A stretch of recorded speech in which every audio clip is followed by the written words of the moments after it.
उत्तर प्रदेशातील कैराना लोकसभा मतदारसंघातील समाजवादी पक्षाच्या खासदार इकरा हसन यांनी राजकीय वातावरण तापवले आहे। हसन यांनी असा दावा केला आहे की एका उच्च पदस्थ नेत्याने तिच्या विरुद्ध अपशब्द वापरले, तिला मुल्ली आणि दहशतवादी म्हटले आणि तिच्या कुटुंबाचा अपमान केला। इकरा हसनने कोणाचेही नाव घेतले नाही, परंतु क्षेत्रातील एका मोठ्या नेत्याच्या इशाऱ्यावरून तिच्या विरुद्ध कट रचला जात असल्याचे संकेत दिले। इकरा हसन कुरळी छापूर गावातील शिवलक्ष्मी मंदिरात पोहोचल्या, जिथे नुकतीच तोडफोड झाली होती। तिने या घटनेचा तीव्र निषेध केला आणि गर्दीला संबोधित करताना म्हटले, मी तुमच्या समोर जड अंतःकरणाने येते। मंदिर किंवा कोणत्याही प्रार्थना स्थळाची विटंबना असह्य आहे। समाजवादी पक्षाच्या खासदाराने पुढे म्हटले की महिलांच्या चारित्र्याविरुद्ध, धर्माविरुद्ध आणि समुदायाविरुद्ध ज्या प्रकारची भाषा वापरली जात आहे, त्यावरून आपण देशाला हा संदेश देत आहोत का की आपला समाज असाच आहे। जेव्हा मी निवडणूक जिंकलो तेव्हा मला खूप आनंद झाला, कारण सर्व जाती आणि धर्माच्या लोकांनी मला मतदान केले। माझ्यासाठी यापेक्षा मोठी कामगिरी नव्हती।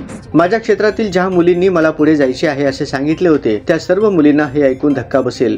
इकरा हसन म्हणाली, मला सतत प्रश्न विचारले जातात, पण मी कधीही धर्म किंवा समुदायाच्या आधारे राजकारण केले नाही। माझ्यासाठी प्रत्येक जण माझा स्वतःचा आहे। माझे कुटुंब बऱ्याच काळापासून राजकारणात आहे। सपा खासदार म्हणाल्या की त्यांच्या कुटुंबाबद्दल कोणीही कधीही वैयक्तिक भाष्य केलेले नाही, पण आता राजकारणाचा स्तर घसरला आहे। लोकांना माझे काम आवडणार नाही। जर मी तुमच्या कोणत्याही निकष पूर्ण करत नसेन तर मी मते मागण्यासही पात्र राहणार नाही। पण जर तुमच्या भागातील एखादी मुलगी धाडसाने पुढे जात असेल तर तिच्यावर अत्याचार व्हायला हवेत का? मी तुमच्या समुदायाची मुलगी नाही का? खैराना खासदार म्हणाले, मला सांगण्यात आले आहे की त्यांनी आपला धर्म बदललाय। माझा समुदाय माझ्या रक्तात आहे। तुम्हाला हवे असेल तर तुम्ही माझे रक्त काढून टाकू शकता, परंतु अशा प्रकारे माझ्या समुदायाला किंवा मला लाजवू नका। मी तुम्हा सर्वांना आवाहन करतो की माझ्या विरुद्ध असे बोलू नका।